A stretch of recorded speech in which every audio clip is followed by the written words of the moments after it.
es que era descendiente de Elí. Y recuerdan qué había pasado con Elí. Había sido rechazado su familia del sacerdocio por los pecados de sus hijos, Ofni y Finés. En el capítulo 1, el verso 30 y 35, ahí se aclara. Entonces, si acá el escritor se preocupa por hacer ese énfasis, implica que este sacerdote no era el indicado para estar al lado del rey, y mucho menos para darle tal vez consejo espiritual. ¿A quién entonces debía tener a su lado Saúl en este momento de crisis? ¿A quién había levantado en lugar de la familia de Elí? Debemos saberlo ya. A Samuel, ¿no? A Samuel. Rechazó a Elí, pero a la familia de Elí, pero levantó a Samuel para que sea un profeta, un sacerdote, y por medio de él daba su voluntad al pueblo en ese entonces. Pero ¿dónde estaba en estos momentos Samuel? Y hemos visto en el capítulo 13 que Samuel había reprendido por su procedencia errada también, su procedencia necia, desesperada, había reprendido, parece con dureza, a Saúl. Entonces como que Saúl se había quedado resentido. En el capítulo 13, los versos 15 y 16 muestran que Samuel había ido a la ciudad de Gabá, o sea, bien cerquita, y parece que Samuel más bien estaba protegiendo allí a la ciudad si es que los filisteos vienen y atacan. Entonces Saúl lo que debió hacer es llamar a Samuel para que le siga dirigiendo, porque no se muestra allí que haya habido haya habido un desgano de Samuel de seguir estando con Saúl. Pero lo que al parecer se nota es que Saúl se había herido, se había resentido con Samuel por la dureza, con la reprensión. Entonces, en su orgullo, Samuel toma a Ahías y lo lleva como su consejero espiritual, a un personaje no indicado, alguien que no calificaba para hacer esa tarea. Ahora, ¿cómo se da esto en nuestro contexto de la iglesia, hermanos? Algún momento, quiero decirlo de esta forma, algún momento, cada uno de nosotros los creyentes vamos a tener choques con alguno de los líderes de la iglesia, sea con un líder de rebaño, con algún líder del ministerio o con algún anciano. Va a tener algún roce, o entre líderes incluso vamos a tener roces, o entre hermanos también vamos a tener roces, porque nos relacionamos acá y no todos somos perfectos. ¿Qué vamos a hacer después de él? Quiero decirlo de esta manera: si no queremos ser egoístas, tenemos que tragarnos nuestro orgullo y mantener nuestras relaciones sanas después de los roces que podemos tener. Porque como somos una familia espiritual, vamos a tener que seguir trabajando juntos para el reino de Dios. Muchos asuntos tenemos que tratarlos juntos, pero si nuestras relaciones quedan dañadas o quedamos resentidos, no va a poder funcionar bien. Algún momento vas a ver de repente algún pecado, o vas a ves alguna dificultad en la iglesia, o quieres sugerir alguna situación, pero si la relación no está bien con algún líder de la iglesia, ¿a quién vas a acudir? Solo de repente no lo vas a poder mantener, porque eso no está bien, o esto quisiera que tenga la iglesia, pero no puedo ir al hermano, pues ya me ha afectado, me ha ofendido. O yo le he ofendido también al hermano. Puede ser eso el caso. ¿A quién vamos? A personas no calificadas. Eso va a ser el peligro para nosotros. ¿Y quiénes son las personas no calificadas? Por supuesto, en la actualidad ya no hay cristianos que han sido desechados, como en el caso de la familia de Elí, que toda una familia esté desechada por Dios. Eso pertenece ya a la época de Israel. Y tampoco por el hecho de que algún creyente no califique para tratar algún asunto de la iglesia, no implica que el hermano esté en pecado. No sé si comparten esto, pero yo creo que aun cuando la mayoría de creyentes estemos bien espiritualmente, no todos podemos tratar algunos asuntos específicos de la iglesia o de algún hermano. No todos calificamos para ello. Algunas de las razones son que pues algunos creyentes son todavía bebés, están iniciando en la vida cristiana, necesitan crecer. Y si tú vas a ellos con alguna preocupación espiritual de la iglesia o de algún otro hermano, lo que vas a hacer es dañar su fe, afectar su fe, amargarle su corazón. O en la iglesia hay hermanos que no crecen, inmaduros, ¿no? Y si vas con una preocupación a él, peor, vas a amargarle, vas a detener su crecimiento, ¿no? Es como no, en lugar de ponerle agua a la planta, es quitarle el abono. Y hay otros hermanos, para algunos asuntos incluso se requiere algunos dones también. Incluso algunos hermanos maduros no califican para tratar algunas circunstancias de la iglesia. Quiero dar un ejemplo simple. Si en tu rebaño vieses un mal proceder de algún hermano en tu rebaño,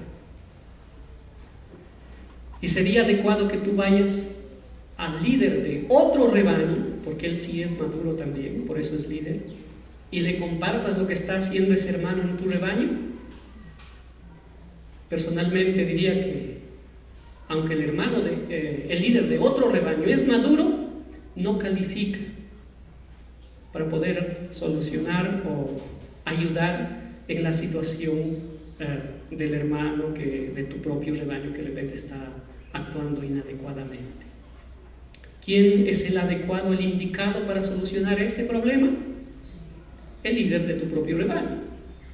Pero a veces, ¿por qué no puedes ir a él? Porque la relación de repente está afectada.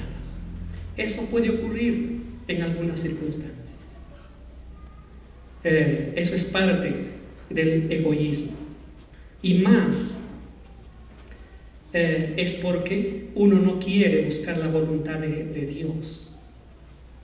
Saúl, aun cuando tenía al sacerdote Ahías con él, no lo vemos en ningún momento al inicio, por medio de él, tratando de buscar a Dios y saber qué puede hacer para librarle al pueblo de la condición en que se encontraba, o cómo atacarle al ejército enemigo.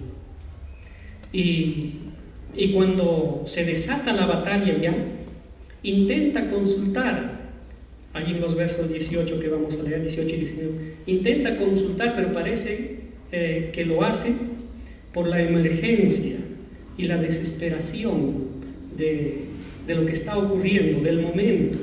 Pero miren lo que pasa, versos 18 y 19.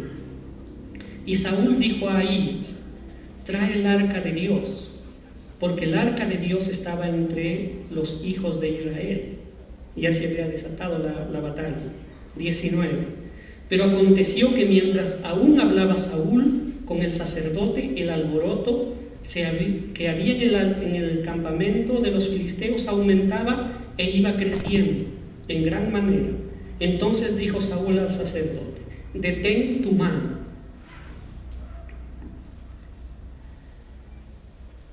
La batalla se agudiza. Saúl quiere consultar al Señor, pero parece que la batalla se empeora.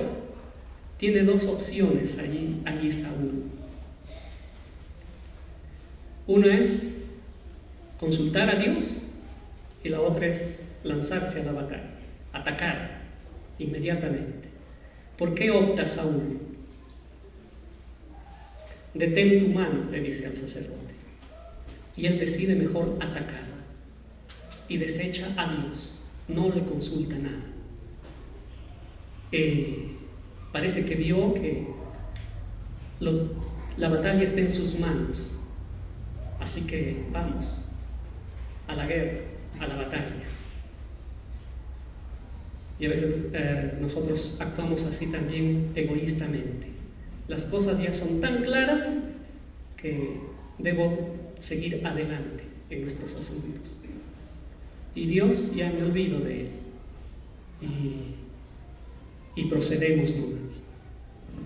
Pero podemos pensar que Saúl acá necesitaba actuar y ya no había tiempo para consultar a Dios. Vamos a ver qué es lo que pasa en el verso 36. Dice: y dijo Saúl, descendamos de noche contra los filisteos y los saquearemos hasta la mañana, y no dejaremos de ellos ninguno. Y ellos dijeron: haz lo que bien te pareciere. Dijo luego el sacerdote: acerquémonos aquí a Dios. ¿Está dispuesto Saúl a buscar la dirección de Dios? En ese versículo se nota que Saúl estuvo muy dispuesto.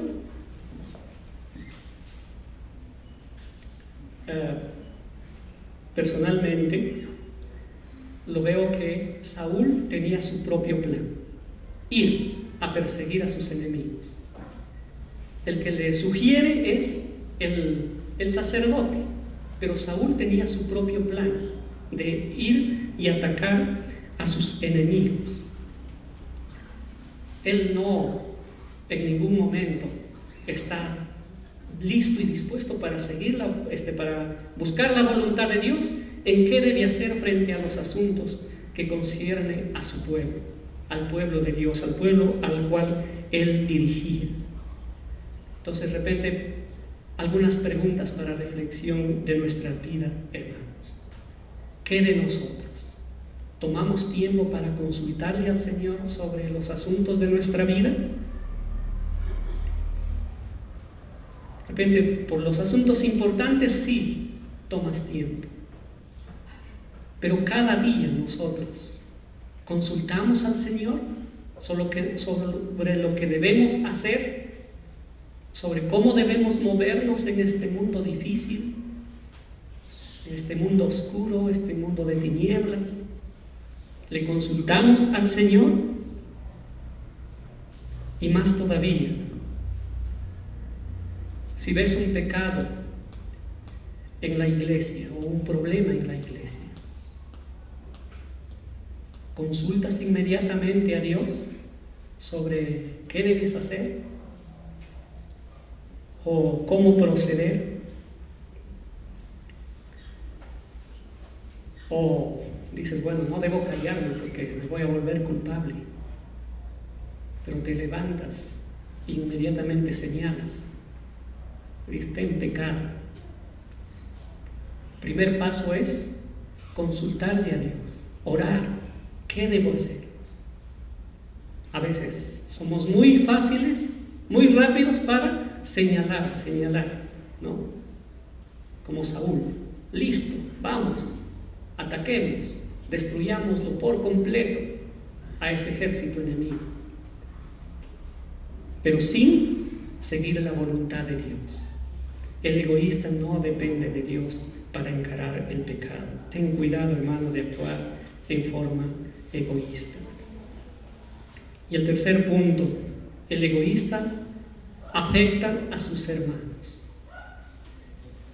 Y esto es lamentable en el caso de Saúl, y también puede ser triste en nuestros casos, especialmente porque se preocupa en defender su propio honor. Saúl de haber estado escondido de los enemigos filisteos, porque peligraba tal vez su vida, y cuando ve que sus enemigos están corriendo, ahora sale de su escondite y empieza a tomar el mando él de la batalla, cuando él ni lo inició, ni hizo nada. Pero cuando ya todo está fácil, se levanta y parece que es porque su nombre tiene que sobresalir allí. Y lo triste está en el verso 24. La primera demanda o la primera orden que da a su ejército es la siguiente, dice: pero los hombres de Israel fueron puestos en apuros aquel día, porque Saúl había juramentado al pueblo diciendo: cualquiera que coma pan antes de caer la noche, antes que haya tomado venganza de mis enemigos, sea maldito. Y todo el pueblo no había tomado pan. La primera orden fue una demanda imposible que su ejército pueda cumplir. Algunos comentaristas dicen que fue una demanda loca, descabellada. Era imposible, porque él quería que hasta que llegara la noche mataran a todos sus enemigos. Y era imposible que su ejército, todavía sin comer, recorra todo el territorio filisteo y mate a todo el ejército filisteo, y sin comer. Y por otro lado se nota su egoísmo en que era la venganza no del Señor, sino de él. Los enemigos no eran del Señor, sino de él. Que me vengue de mis enemigos. Algunos dicen que Saúl lo hizo con buena intención, esta demanda lo hizo con buena intención. Quiso evitar que los soldados pues se distrajeran comiendo, ¿no? Y pierdan tiempo en perseguir a los filisteos. Entonces Saúl, muy espiritual entre comillas, declara ayuno y guerra a la vez, y así lograr mayor victoria. Pero ¿para quién era la victoria? Para él. Qué egoísmo, ¿no? Pero aunque parece muy espiritual, es una actitud necia.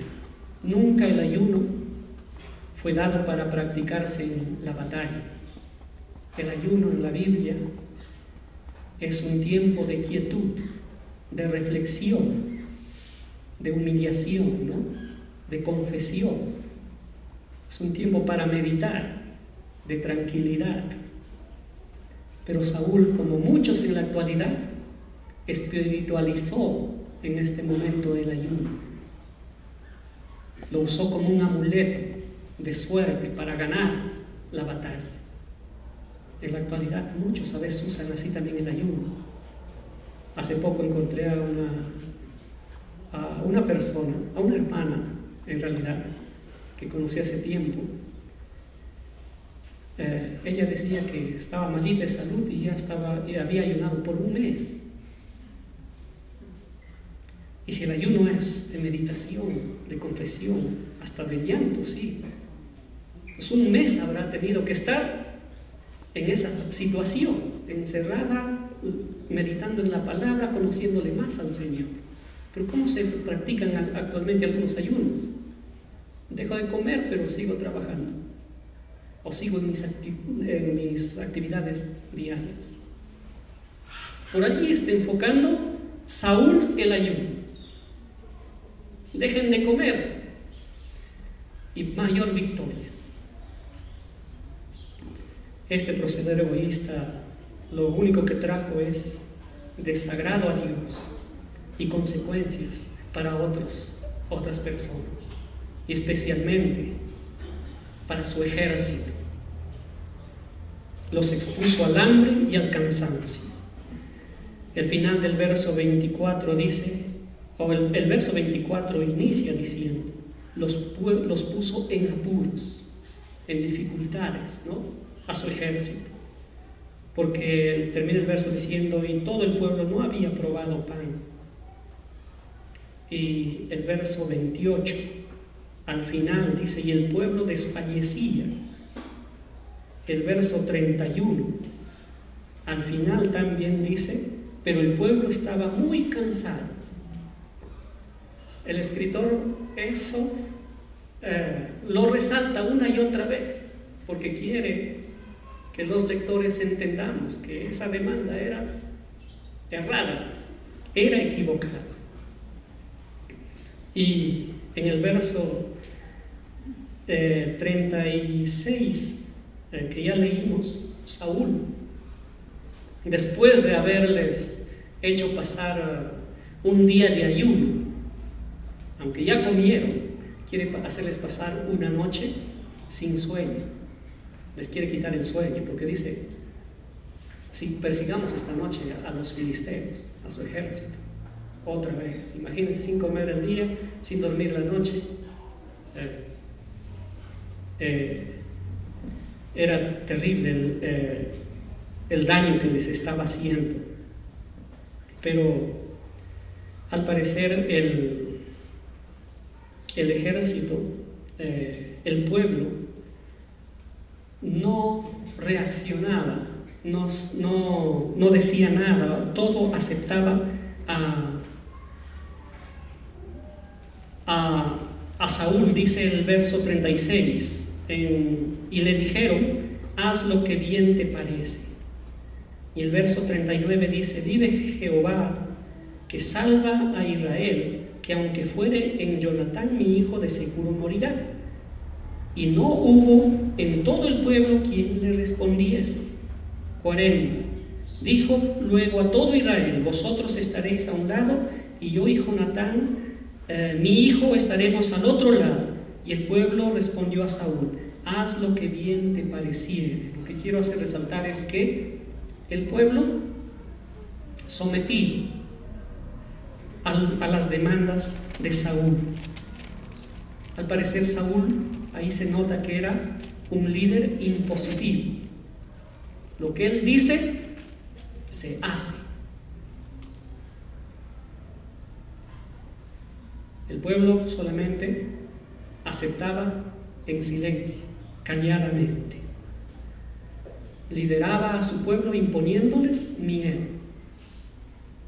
Y líderes de ese tipo son muy peligrosos.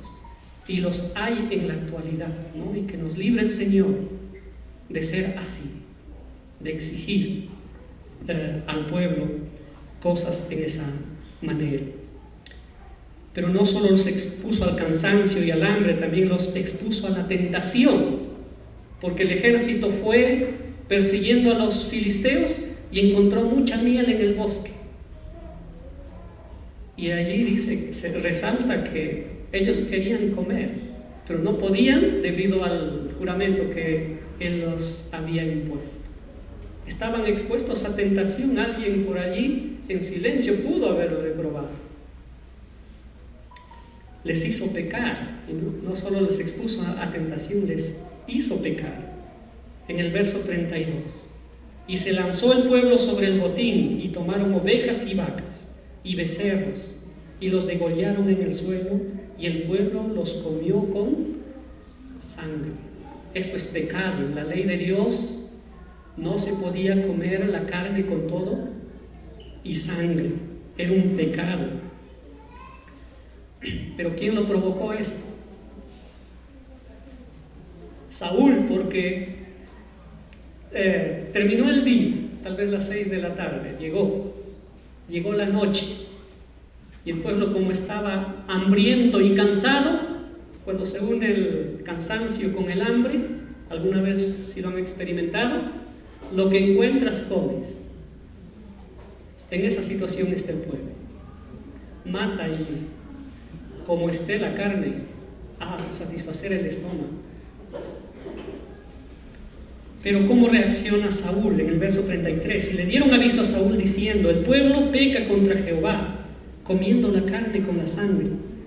Y él dijo: vosotros habéis prevaricado. Les acusa a ellos de pecadores.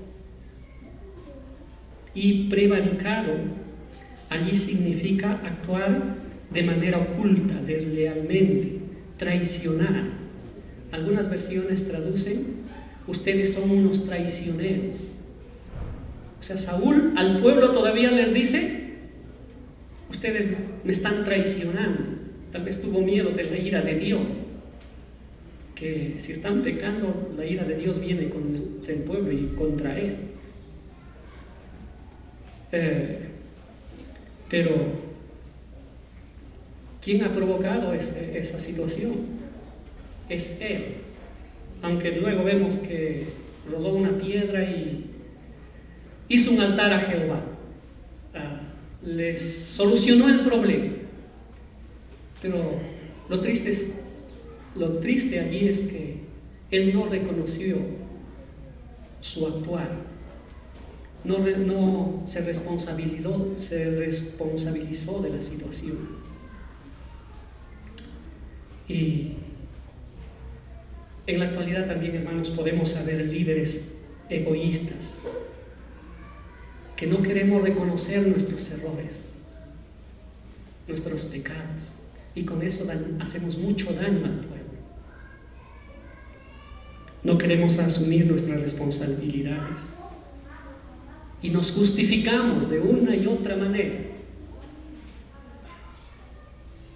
He escuchado de líderes que incluso lloran para justificarse y no querer reconocer sus fallas, sus errores, sus debilidades. ¿Quién sufre las consecuencias? El pueblo, para seguir manteniendo estos líderes que tal vez deben ser reprendidos o hasta pueden dejar el cargo.